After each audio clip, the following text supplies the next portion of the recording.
Namaskar, hello, and welcome to this session on Anvikshiki, the art of thinking. So let us start with our prayer and we'll take it forward. Please join me in saying this prayer together.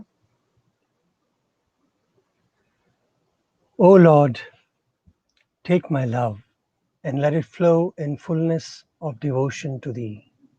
O Lord, take my hands and let them work incessantly for Thee. O Lord, take my soul and let it be merged in one with Thee. O Lord, take my mind and thoughts and let them be in tune with Thee. O Lord, take my everything and let me be an instrument to work for Thee.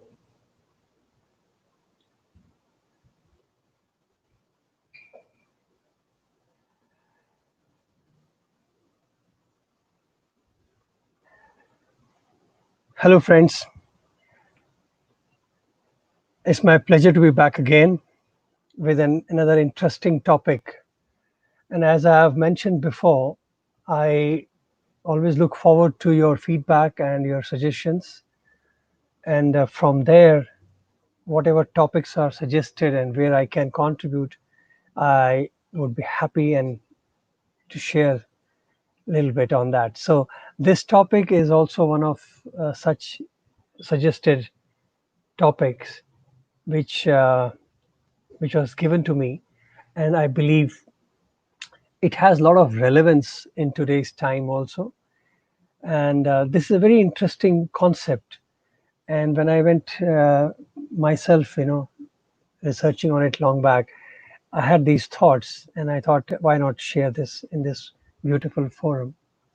So let us jump into this topic of art of thinking, and what does this actually mean? Anivishki. Anvikshiki is an Sanskrit word, obviously, and how it is connoted with the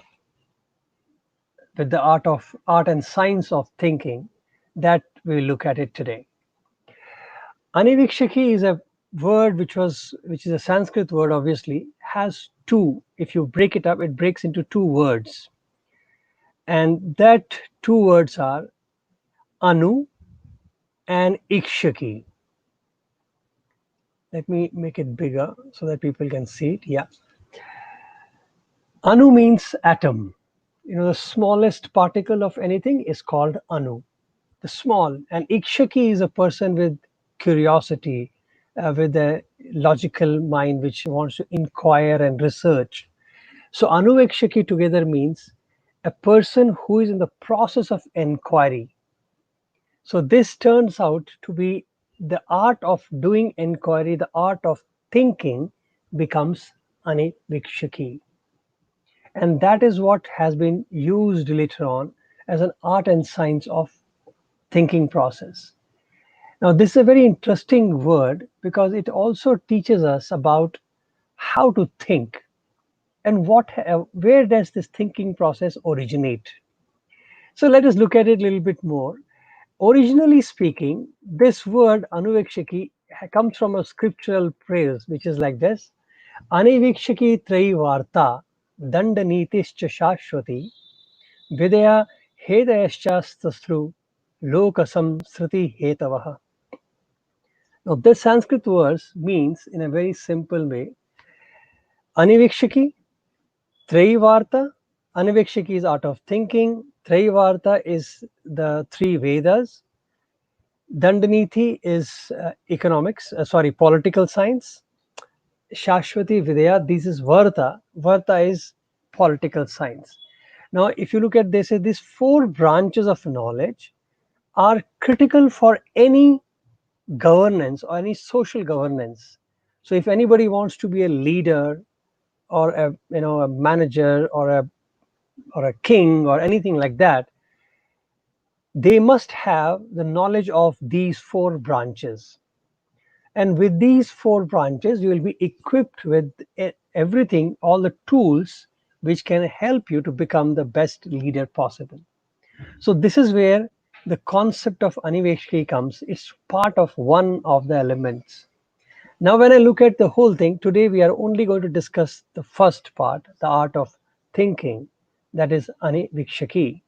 I'm not here to discuss about three Vedas and economics and political science. You may wonder there are four Vedas, why it is mentioned three. I presume, as you must know, that there were originally three Vedas, and the fourth one was added later on as it complemented into the practical implementation of the knowledge which was captured in Vedas. So then the fourth Veda, Atharvan Veda, came in. But anyways, so that is why the three Vedas and Varata is economics and political science. All these three are important. But today we look at the branch of Anvikshaki. And why I'm giving you this story is to give you an idea as to how this thought originated and how it has come from our uh, culture or heritage, you can say, and how it has been imbibed and absorbed into it. Now, this Anivekshiki thought was given to us originally as a science of logic, and there was a saint, sage Vatsyayana.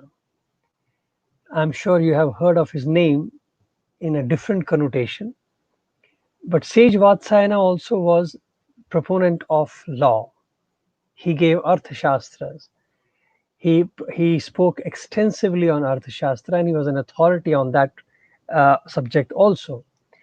And there he has explained, he has used this process of Anivekshaki as a logical science. So he gives you an art of how to think logically and assimilate the thought and present it in that manner.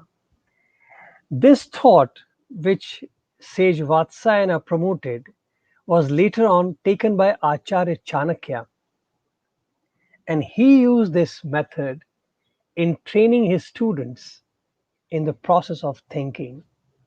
So, the logical thinking process, he broke it down and extensively researched and gave us this concept of Anivekshaki not only as a science of logic but as a science of thinking. So, he put it up in a manner for us to imbibe it and learn from there as art of thinking. The beauty of this is that thinking is not only an art, it is a science too. It has a logical steps, and hence it can be learned. It is not just what is so we don't randomly think.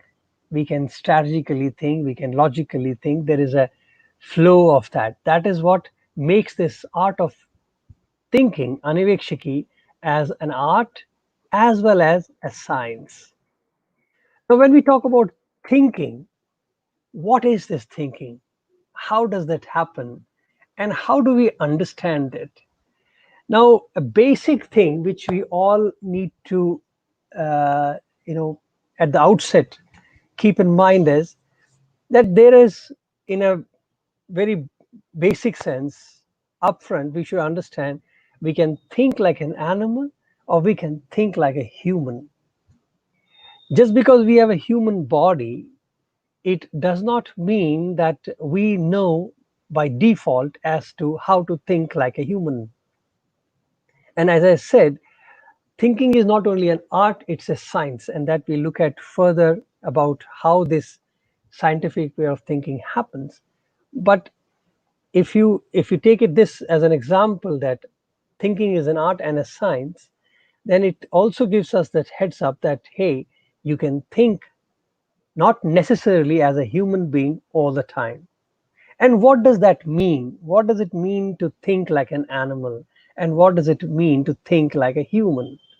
And that is the basic question which we must explore and understand.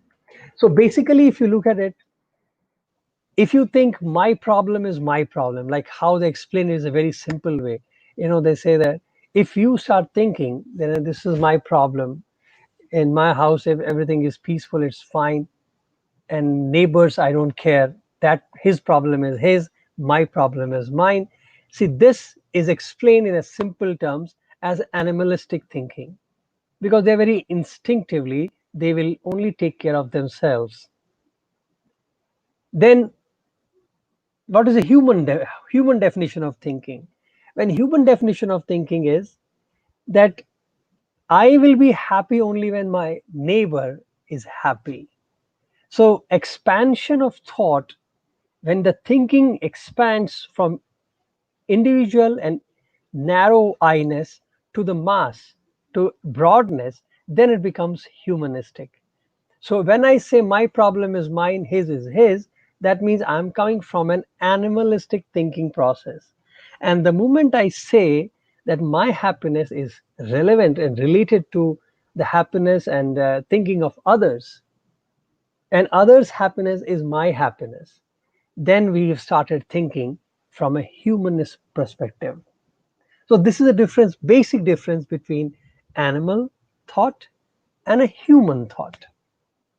So if you really look at it, then every step we need to really make a conscious effort to make us realize that we are humans. We are humans. Somebody asked a very interesting question one day. He said, "Why do you think we need to remind ourselves?" And it's a very relevant thought, if I may ask, if I may put it straight away, that yes, because when we never teach a dog to think like a dog, why do we have to think? Why do you have to teach a human child that behave like a human being? And this is a very funny thing. And if you analyze it yourself, that this happens because we have an additional attribute given by nature, whether you want to call it God or supreme consciousness or whatever. We have been given this unique attribute of discrimination in our head, in our being, which allows us to move forward and backward. If you utilize these abilities of consciousness, of intellect, and of discrimination in a right manner, then we can jump from being human to even divine. And if we misuse it, we can even slide down to animal and devilistic attributes. But whereas animals are blessed that way, they are very focused and they are limited and they are bound by their instinct. They do not change. Now, a very good example, see, the people say, what is the thinking difference? And a very interesting analogy is that, see, an animal, what that animal has been doing for centuries continues to do it today. The way the lion and tigers hunt, even today they hunt the same way. The way honeycomb makes honey is same what they did centuries back. Over the years, they haven't used their memory, their experience to improve upon the process. Whereas the human thinking is different. Human thinking, the way we did things some 10 years back, today it is totally different world. Why? Because humans have an ability to think to make progress, whereas animals think in a different way. They are very linear and they are very specific and narrow. So their thinking is limited to the thought in that present. So they remain in that statute.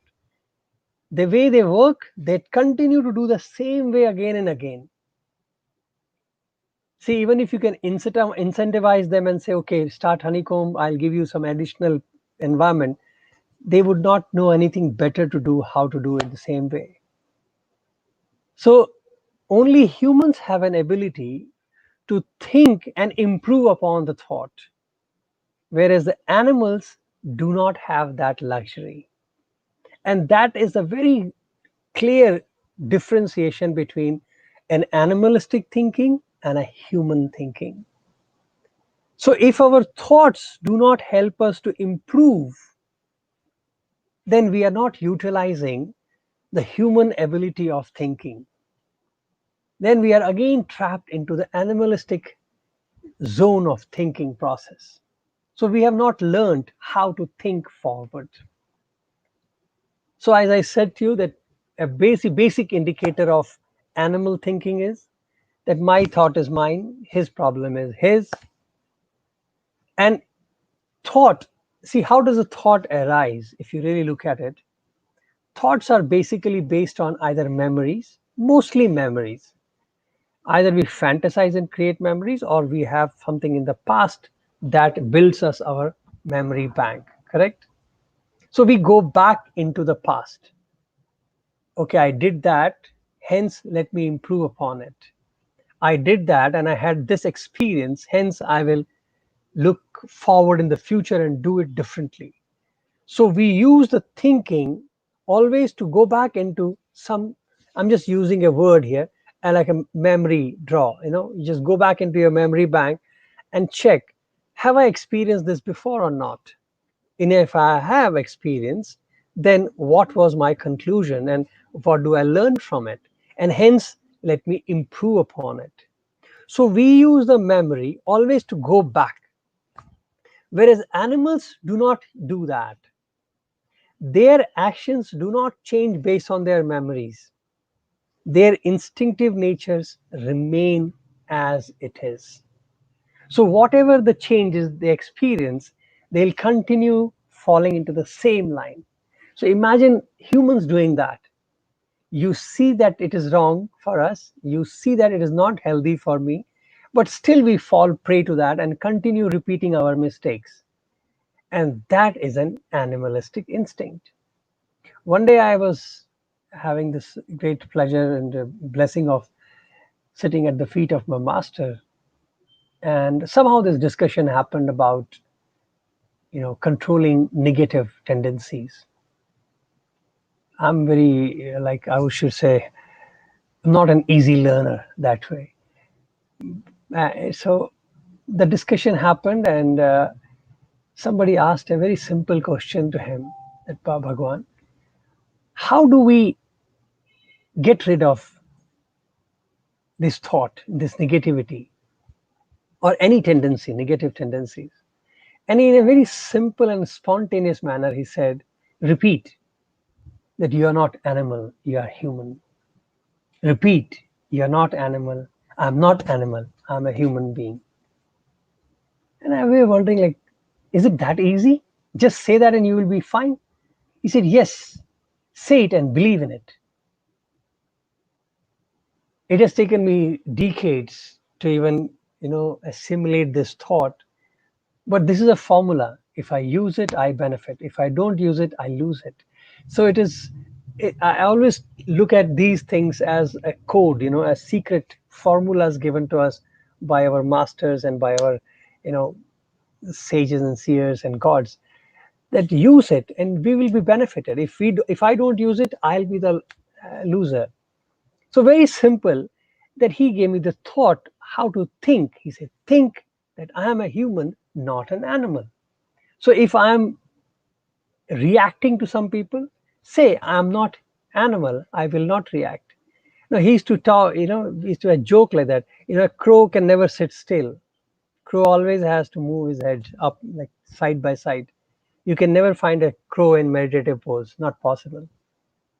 So if anybody was keep looking here and there with a small little noise, if there is any kind of a noise or anything like that, and here we have a tendency of turning our head. If suppose a child cries or a pen drops or something drops, we have an immediate instinctive, the reaction is we just turn to look what is there. So that was a pointing out that master would say, why are you reacting so fast? Are you a crow? So we may have an vasanas floating from that stage. Maybe probably in one of the previous lives, we could be in the crow birth and we have gained that or imbibed that kind of instinct in us. But the fact of the matter is, today we are humans, and hence we have to remind that I am no longer a crow. So I will not react to this sound and turn my head. I will pause, and then I will command myself that should I look or not look. And if I have something interesting in front of me, why should I bother if some child cries or any pen drops or whatever happens on the side? So this is an beauty of human thought. The moment we start thinking like human beings, this ability grows in us, and we are able to think and in a different manner. We are able to analyze things and improve upon it rather than get stuck to it, or rather use the thinking only as a thought process to just accumulate but never go back to learn from it. You suffer and you still go back, and that is animal. And we realize so many times we do that. We keep going back into our actions, even though clearly it shows that that is not going to lead you in happiness, that's going to give you pain, but still we do it. And that is what animalistic thought is. So this is a basic difference between animal thinking and a human thinking. I'm just giving it a very quick explanation here. But this thought leads us to another thought, and that is thinking versus worrying. And I'm sure all of us must have, always or sometimes wondered about it. What is worry? If you really define it, there is nothing called worry. It's an hypothetical scenario we create in ourselves. There's nothing called worry. Worry is a bubble thought that we have created because of certain uncertainties that we have imagined there to be. So basically, everything is imaginary, but still, let's look at this thinking versus worrying. So, worry is also part of thinking, which goes out of control and has got no relevance in the reality as of today, as of now, not today, as of now. That is why we worry. I worry about my future. I worry about my children. I worry about what happened in the past, the consequence of it. So the worry is never in the present. So if you look at it, the worry is always either from the past or by for the future. And it's again a thought which is created or based on a hypothetical scenario around us. It has it has got no relevance in the present. And that is the beauty of worry. So how does it worry differs from thinking? Now, if you look at it, if you really focus and contemplate on the concept of worry, you will realize worry is thinking, not finding a solution, whereas thinking is contemplating to find a solution. So when you worry about past or future, or for anything, whether it's a person or an event, we keep talking about it. Oh, this is horrible, this is bad, this is bad. So that is worrying, because here we are just allowing the thought to go uncontrolled, unreined, with no practical output or desired conclusion. So we are thinking just for the sake of thinking, and we're allowing this negativity to just keep expanding there. So that becomes a worry. But the same thinking process, if we tap it to find solution, okay, I'm stuck here, now what is my solution? And when the same thinking leads us to contemplate and churn ourselves to find a solution, to move forward, that becomes thinking. So that is the basic difference between worry and thought. So worrying is just thinking, brooding, without attempting to find a solution, whereas thinking becomes positive only when we start thinking to use and find solutions or a way forward in life. So if your thinking is not leading you to that, then you must get a warning that this is not thinking, this is now leading me to worry. Cool. So we have this thinking versus worrying. Now, in a simple way, which we all understand, process of thinking. Now, here I want to add, I'm sure you all have thought about thinking and action, but I have added a word called pause there. And this is an important factor that I always like to highlight and stress on. We we need to train ourselves to pause. And pause should not be confused with thinking. because thinking is an act which is not pausing. Pausing is a conscious state of doing nothing. And I'll tell you why it is important. See, when there is a problem in my with me or my family, my neighbors can come and give me a full scriptural discourse. They can give me a pep talk, they can motivate me, they can, they will speak all high fi philosophy also. But when the same thing happens to them, then they forget the philosophy, then I can go and give them philosophy. So it is very strange that the same concept and truth which they were teaching me, why did they forget? And the same concept which I was being taught, why did I forget for myself? So if you look at it, there is a very ironical scenario and a very funny irony, I would say, that we can tell others, but when it comes to us, we don't act in that manner. Even though conceptually we understand what is right and how one should conduct. So the question comes, why? Why is it that we are not able to implement the concept which we have already known, we understand?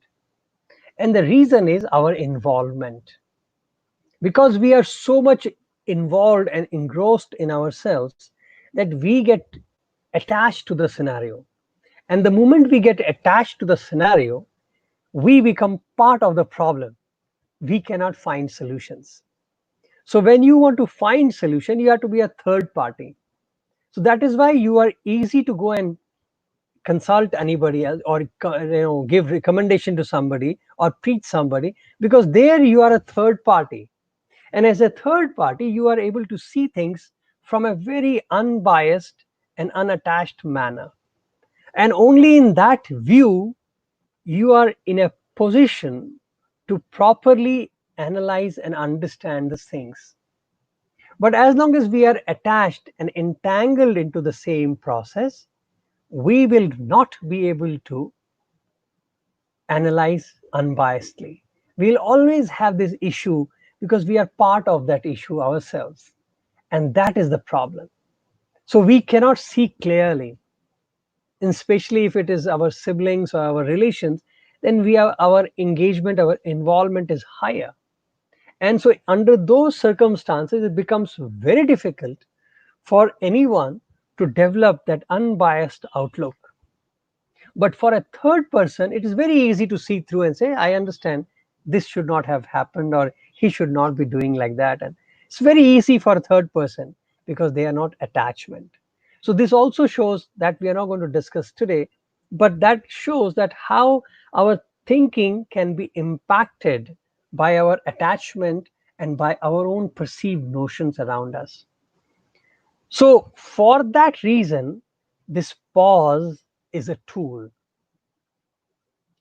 Now, unless and until we learn that before we think, now we see a scenario and our mind is trained to immediately act. Then we make it a process to teach them, no, before you act, think, is it right or not right? So we have given them another step to the mind and say, no, before you command and say, go and slap him, analyze, think. Now I'm giving you another step forward, that no, before you think, pause. Because your thinking, if it is not unbiased, if your thinking itself is clouded with your attachment, with your biases, with your prejudices, then your action will always be attached and affected by that. You cannot have a pure and a correct action. So to make our thinking itself pure, you need to get detached. So detachment is a very big lesson. A third party outlook is very important in our life, to look at life in a more clearer and a unattached manner. And the moment we become unbiased, then we'll be able to even judge ourselves properly and say, no, I'm wrong, I'm right. That will build more self confidence. And the process of doing that is the pause. So the moment we learn to pause, so pause is not thinking. So when something happens in front of you and people are saying, okay, tell us, what should we do? What should be our next step? Then our first foremost reaction is calm down. Let's think. Before we open our mouth, let's think. Before we think, let us pause. Now, what is pause?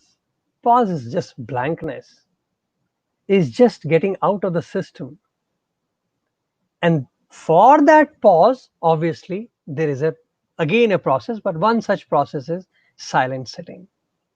The more we learn to sit silent, the more we learn to calm down, to the more we learn to cool off, the more we learn to relax and sit silent, the more we'll grow into this. And it could be initially, it could be a little challenging. Initially, it could be not easy to pause because we have a tendency to think.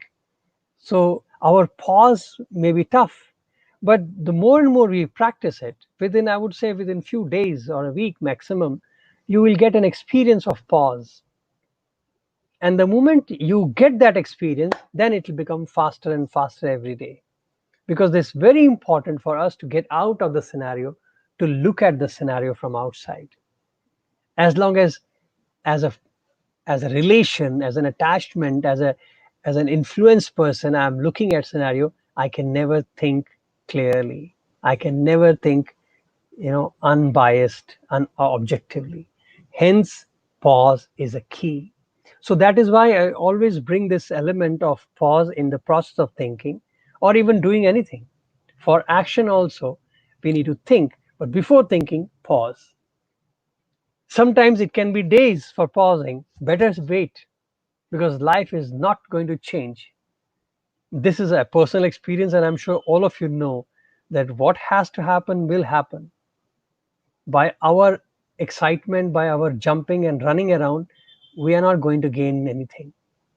So the beauty is, the moment we start pausing, we will see life in a very different perspective. We'll understand that I am not that important. Anybody who feels that I have to run fast, just know for a fact, it's a thumb rule, that the person is in a concept, a state of life in which he feels he's very important. If I don't go to work, what will happen to my clients? I live that life. It's a very strange concept which can be justify not taking holidays, not spending time at home, working 24/7. Why? Because we feel, oh, if I don't do it, who will do it? If I don't do it, somebody else will jump in and I'll lose my job. If I don't do it, the company is going to get lost. So there is so many factors which we start justifying, but the undercurrent of it is we suddenly start feeling I am important, and I lose the balance of my life. I start giving importance to one aspect of my living rather than the whole life itself. Hence, all of these things are not just for thinking process, it is also very important even in our holistic lifestyle. So if you look at it from that perspective. So pause, think, and act. That becomes our process of thinking. Now there are different dimensions of this Anvikshiki.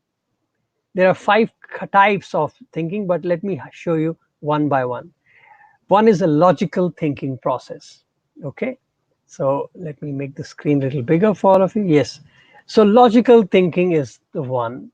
Second is scientific thinking. Third is reasoning. Fourth is critical thinking. So these are the four basic and way of thinking process, or dimensions as we call it, dimensions of thinking. So what is logical thinking? If you look at, logical thinking comes from nyaya, they say, justice, prudence. So this thought process is what our rishi gave us before, and it is the basis of justice. It requires a persistent thinking process, and to accept everything with logic. There has to be a logic behind every statement you make. So in the court of law, obviously uh, this is a kind of thinking the lawyers are trained into. They have a very logical, they can go step by step. You did this, So what were you doing before that? And there's a logical sequence of event, and that thinking process is called nyaya, and that is logical thinking. Now, in the logical thinking, if you add up the proof, the systematic way of understanding, when we do a thing again and again, and we develop certain kind of data and proof that if you do this, this happens. This is through observation and through experimentation, and then substantiated with proof that look, this is what happened. I did it 100 times, million times, and this is what I have observed. And then I have experimented in different people, in so many people. My audience is larger, and then according to that, I have created this pool of substantiated proof. And that kind of thinking, when you develop, in which there is a observation, experimentation, and the proofing attached to it, then it is called a scientific way of thinking. And the third is the reasoning, the capacity to think clearly and straight without avoiding bias reactions. See, that is what I was telling about reasoning. So the thinking also helps you in understanding how do I reason it out. And reasoning is not possible if we are attached to the scenario. And that is why this dimension of thinking, Anvikshiki, teaches us about the capacity to think clearly and straight. Then comes the ability to critical thinking. So in critical thinking, we use all of that and do objective analysis and evaluation before we frame a judgment. So before I pass a judgment or create an announcement that I know what is or what the scenario is, I must have the ability to objectively analyze and evaluate everything. So that requires logic, that requires proving, that requires observations, that requires reasoning. So that becomes a critical thinking process. So these are the four major dimensions. And later on, one more was added upon, and that was called strategic thinking.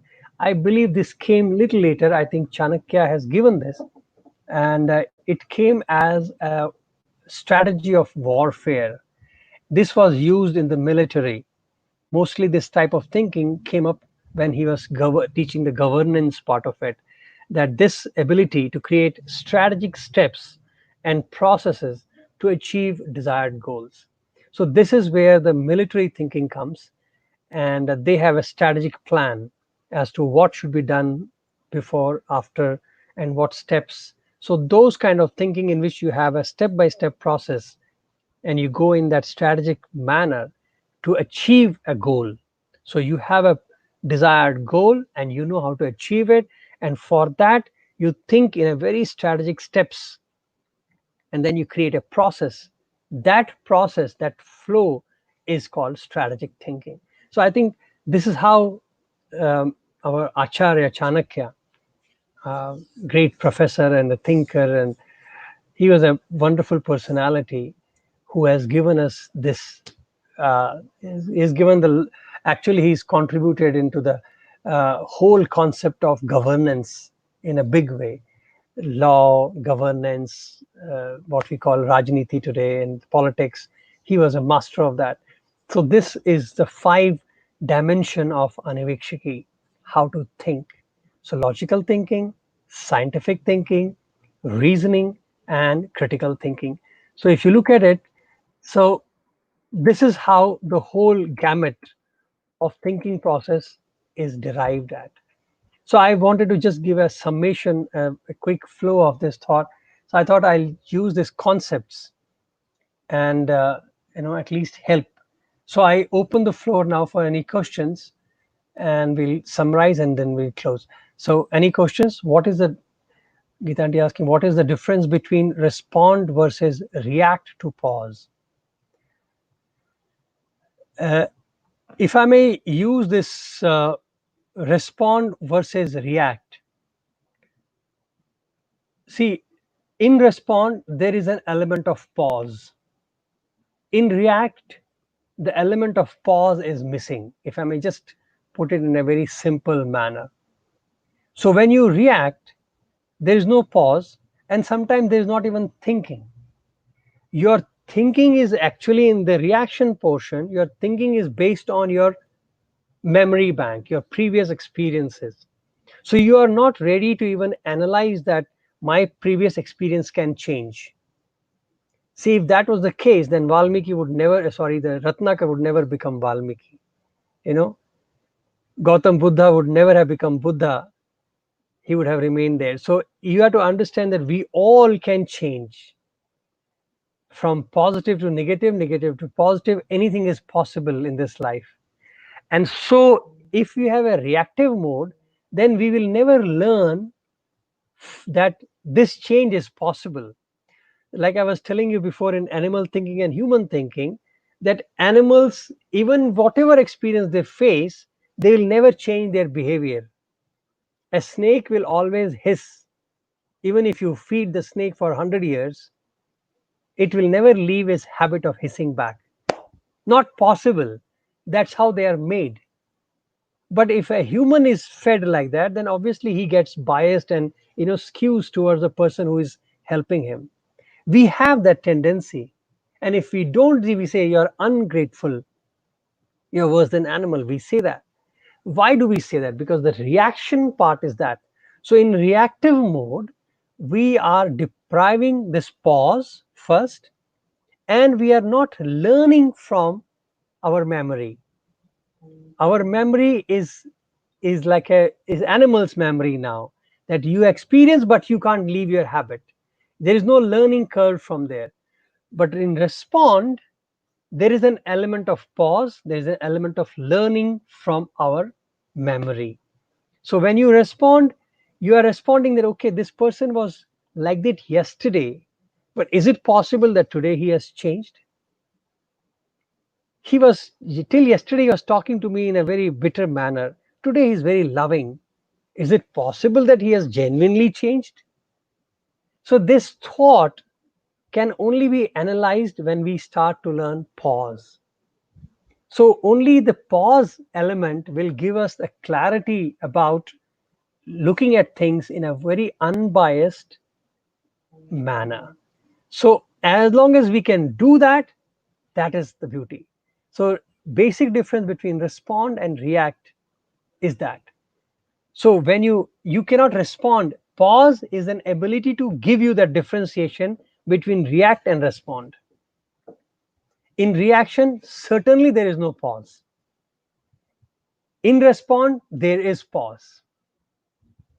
In reaction, the thinking itself is biased because we are not learning from the memory. Whereas in respond, the thinking is happening in the true sense because we are now able to analyze. But if we do not pause, then our analysis can be based on our biases. And that would actually defeat the purpose of pause, or thinking, not pause, thinking. Because the purpose of thinking is that we are able to think without bias and without getting influenced. So that is the difference. I hope this explains. But if anything else, please feel free to share again. I'm just trying to read if there is any more. So this requires immediate response. How can we use the art of thinking here? Okay. So the next question is that there are scenarios in which immediate action is required. That is true. So when I say we have to practice, it is like we have to learn as we grow. Unfortunately, uh, we have lost that luxury. That's why we keep telling the students and children in that age that pick up these tools. Later on, it becomes a headache. Now we have to not only think, but we have to learn to pause. So yes, till we have learned to pause, we will by default fall back into our category of learning or previous learning. So if the way we do it, we'll continue doing it. But the point is, if we start practicing it,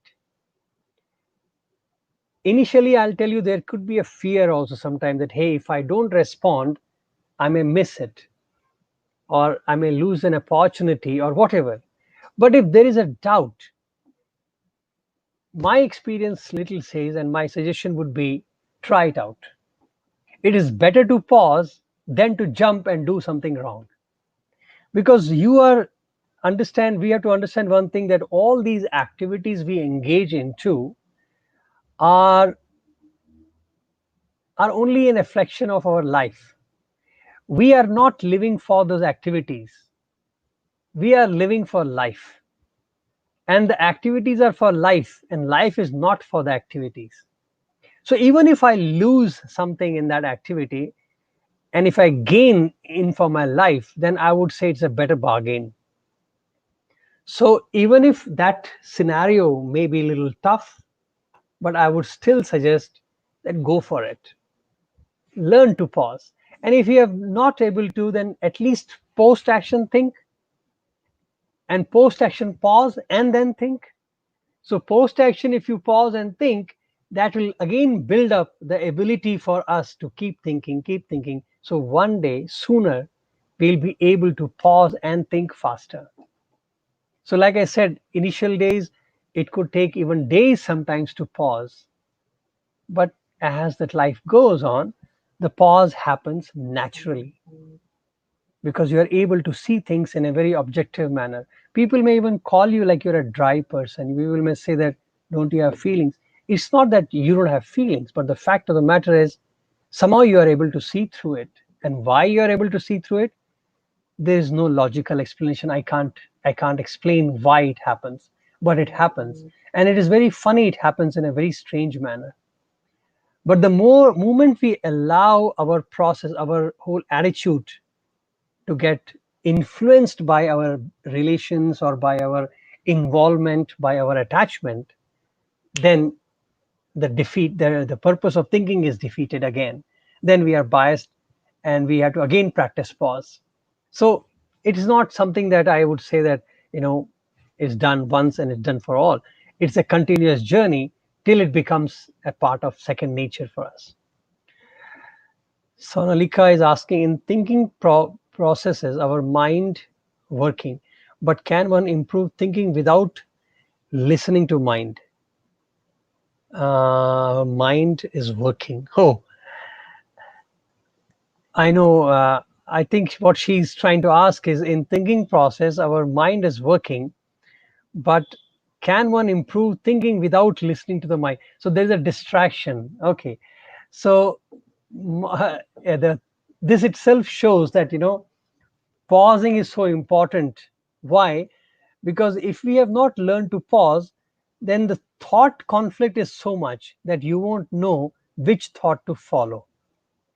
As somebody was asking, how do I understand if it is a sound of my consciousness, my conscience, or my mind? Is my mind playing tricks on me, or is it the voice of my conscience?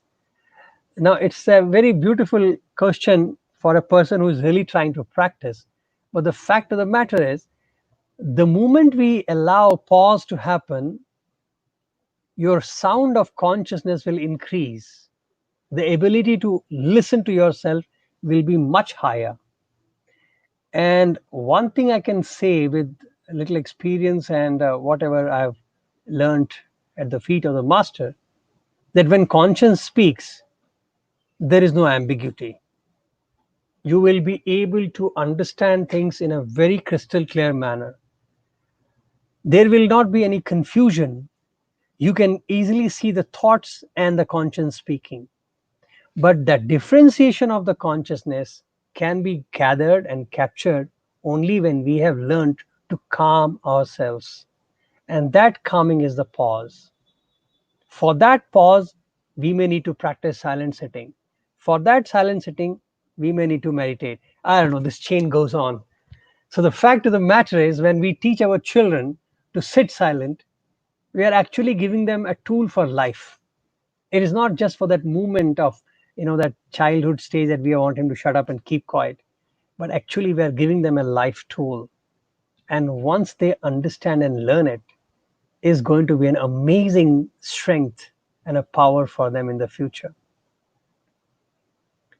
So that is the beauty of pause thinking. So just keep in mind, pause is important, thinking is important, and then action. So thinking requires to be a humanistic thinking, at least if not divine, but certainly not animalistic thinking. And then we have seen that let the thinking be always to find a solution or to be a positive in life.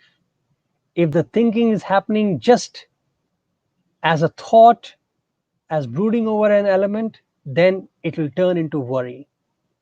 So worry is not a positive thinking. The moment you worry, as I said, worry is an hypothetical scenario. Worry is not even real, but we create an hypothetical scenario which bugs us and bothers us and creates a mess for ourselves. And that is because we are not using the tool of thinking to create solutions for life. We are using this beautiful tool to spoil ourselves. So the mistake is not in the tool, the mistake is in usage of the tool. So thinking is a good process which allows us to progress in life. But as our scholarly Radhakrishnan said once, every day we should start from a clean slate. If you have the basis of thinking, a memory to go back, then our learning is not complete. So he expects, and it's a very beautiful yogic thought also, it's a Vedantic thought, which tells us that uh, our chitta, our consciousness should be always clean. And when we think, our thought should not be based on our previous experiences. Now that's tough. That's tough, but that is what the Vedanta expects us. That when we think, we are thinking from the present, not based on our past experiences. I believe that is where the bias and all that comes, because we get involved in that. So that is where I like this thought that yes, look at your memory bank, then use it to improve upon. Don't use it to brood upon it. Like we talk about the past and we start digging the past. That happened and this happened and that person came and said that. So we start talking about the past so much, and we forget that why did we go back to the memory? We went to memory to learn from there so that we can improve. So probably in that connotation, that scholar, he gave us this thought that when you start thinking, don't go back on memory. It should be always a clean slate. So every day you start afresh in life with no previous memory, no garbage, no baggage, and we think fresh and we take life as fresh. We expect life to change, we expect people to change. Doesn't matter, because there is no expectations from their side. We don't live with bondages. So imagine that life of freedom in which every day is fresh, nutanam, every day is new, every day is so unique that there is no need for any baggage from the past. But I guess to reach that stage, we need to go back, or we default wise, we go back into our past memories. And if we do, then let us go back only to learn from the past, not repeat it. The more and more we repeat about our past details, that shows that we are still trapped in our filth. We start digging the past and saying, that person did this, he was thinking like that. That's past and gone. You cannot even change a bit about it. So the moment we dig into the past, that is wrong. If you touch upon the past to learn and move, then we are using the thinking right. So the art of thinking has taught so much, and I'm just happy and blessed to share with you all. So if any other question, we have still 5 more minutes to go. Any other? Rajesh brother says, in summary, can I say that worry is just an illusion? Actually, it is. Worry is not there. It is like a created, it's an illusion created which we have accepted as truth. And hence, this is creating a problem for us. So there is, actually speaking, there is no worry. That's what our master used to teach us. There is nothing called worry. You have made worry a reality for yourself, because we are not using the memory to improve. So we become animal. See, the animal has got very, animal is also unique. I would say they are blessed. They worry only for the present. So they are worry about the hunger as long as they are hungry. The moment their hunger gets over, their worry disappears. Period. But we have a horrible habit. We not only brood about our hunger, we also look about our hunger for future. So what can we say about it? So it is, that is the beauty of this thought. So yes, brother, you can very easily say that yes, worry is an illusion. It is not a reality. So any other question?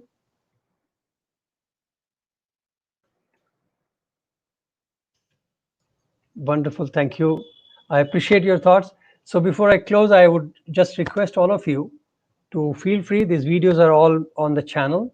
And as I always request, please subscribe, and it seems press a bell icon button so you can get intimation.